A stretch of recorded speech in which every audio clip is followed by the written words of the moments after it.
Assalamualaikum warahmatullahi wabarakatuh.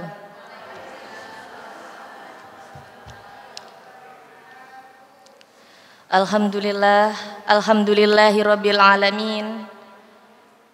Innamal mu'minuna ikhwatun wa aslihu baina akhwaykum wattaqullaha la'allakum turhamun. Ya ayyuhalladzina amanu la yaskhar qaumun min qaumin asa ayyakuna khairan minhum wala nisa'ukum min nisa'i asa ayyakuna khairan minhun wala talmizu anfusakum wala tanabazu bil alqab bi'sal ismul fusuqu ba'dal iman wa man lam yutub fa ulaika humud dhalimun. Ustadz-ustadzah yang dirahmati oleh Allah, mari pertama-tama kita panjatkan puja dan puji syukur kita kehadirat Allah Subhanahu wa taala, yang mana Allah telah memberi kita nikmat kesehatan dan kesempatan pada siang hari ini. Salawat serta salam semoga tetap tercurahkan kepada junjungan kita Nabi Agung Muhammad sallallahu alaihi wasallam, yang mana beliau merupakan intannya Mekah dan permatanya Madinah, dan beliau merupakan rahmat bagi seluruh alam. Ustadz-ustadzah yang dirahmati oleh Allah, sesungguhnya kita semua ini adalah muslim dan muslimah yang saling bersaudara. Maka hendaknya kita saling menjaga dan juga mengingatkan, sebagaimana surat Al-Hujurat yang sudah saya baca tadi, yang artinya sesungguhnya orang-orang mukmin adalah bersaudara. Karena itu damaikanlah kedua saudara kalian dan bertakwalah kalian kepada Allah supaya kalian mendapatkan rahmat. Ustadz-ustadzah yang dirahmati oleh Allah, Islam itu indah. Maka dengan keindahannya, Islam itu memberi adab dan tatanan dalam kehidupan kita, termasuk tatanan atau adab ketika berteman. Tidak hanya anak-anak kecil yang berteman, tapi kita juga berteman sebagaimana kita berkumpul di sini, bekerja bersama, itu adalah berteman. Adapun adab-adab yang sudah saya ambil ada 4. Yang pertama, kita niatkan berteman kepada Allah. Sebagaimana hadis, innama a'malu binniyat wa innama likulli imri'in ma nawa. Sesungguhnya semua amal itu tergantung pada niatnya, dan setiap orang itu akan mendapatkan sesuai dengan niatnya. Jadi ketika kita berniat berteman dengan orang-orang kaya, maka insya Allah kita juga akan dapat orang-orang kaya. Tapi ketika kita hanya berteman karena harta, maka kita pun juga akan hanya mendapatkan harta.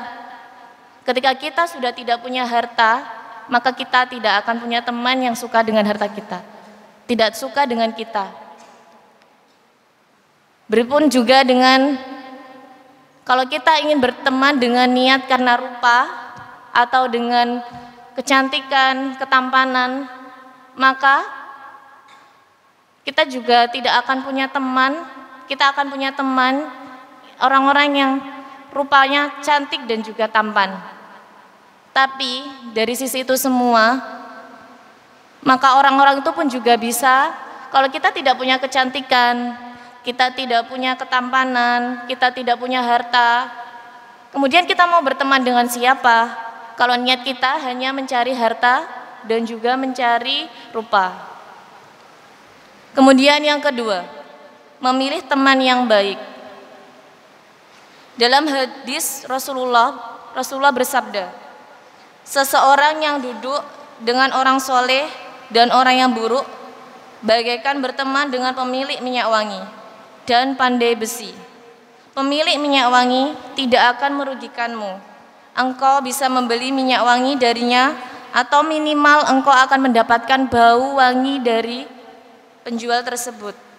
Adapun apabila kita berteman dengan pandai besi, maka jika engkau mendapati badan atau pakaianmu hangus terbakar, minimal engkau mendapat baunya yang tidak sedap. Hadis riwayat Imam Bukhari.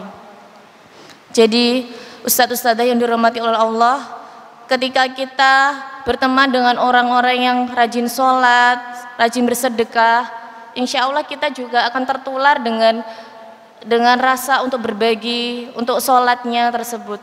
Tapi ketika kita berteman dengan orang-orang yang selalu berbuat jahat, syirik dan sebagainya, maka kita pun juga akan ikut-ikutan dengan perbuatan mereka tersebut.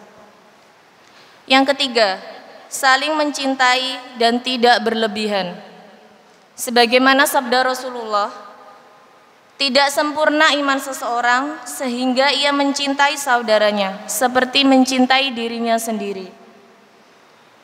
Ketika kita ingin berteman dengan orang yang baik, dengan sesama muslim, maka anggaplah dia adalah saudara kandung kita. Anggaplah dia adalah orang yang perlu kita hormati dan kita hargai. Kemudian kita juga dilarang untuk tetap berlebih-lebihan. Maksudnya apa? Contohnya ketika kita bekerja, kemanapun kita berpasangan dengan orang tersebut. Kalau kemana-mana pun kita tidak sama orang tersebut, kita tidak mau. Padahal suatu saat orang tersebut bisa saja melukai hati kita. Hal sepele, beliau tidak membeli makanan, kemudian kita tidak diberi. Hati kita pasti sedikit, kenapa ya aku tidak dikasih? Padahal setiap aku beli, aku selalu memberinya. Nah, itu makanya ketika kita berteman tidak berlebihan. Karena apa? Ketika kita sakit hati, maka kita akan membencinya seterusnya. Yang keempat, tidak saling mencela atau mengolok-olok. Sebagaimana dalam ayat selanjutnya, Al-Hujurat ayat 11, wahai orang-orang yang diolok-olok lebih baik daripada wahai orang-orang yang beriman, janganlah suatu kaum mengolok-olok kaum yang lainnya. Boleh jadi yang diolok-olok lebih baik daripada yang mengolok-olok. Dan janganlah kaum wanita mengolok-olok wanita yang lain. Boleh jadi wanita yang diolok-olok lebih baik daripada wanita yang mengolok-olok. Jangan pula mencela diri sendiri. Dan janganlah memanggil dengan julukan-julukan yang jelek. Sejelek-jelek nama adalah kefasikan setelah iman. Barang siapa yang tidak bertaubat, maka mereka itulah orang-orang yang zalim. Jadi ketika kita berteman, usahakan kita jangan pernah mengolok-olok teman kita atau memanggilnya dengan nama panggilan yang tidak sesuai dengan Islam. Kita sama-sama mengingatkan apabila ada teman kita yang salah, maka kita ingatkan secara empat mata. Sebagaimana Imam Syafi'i mengatakan bahwa kalau kita menasihati seseorang, maka usahakan dengan empat mata atau hanya dengan orang yang tersebut, tidak di depan umum. Mungkin akhir kata dari saya ada sedikit pantun. Jalan-jalan ke pasar beli belewah. Belewahnya segar dan bikin senang. Mari kita jalin ukhuwah karena mendatangkan rezeki dan umur panjang. Mungkin itu dari saya. Sekian, apabila ada kesalahan mohon dimaafkan. Wabillahi taufiq wal hidayah wa ridha wal inayah. Nun wal qalam wa ma yasturun. Wassalamualaikum warahmatullahi wabarakatuh.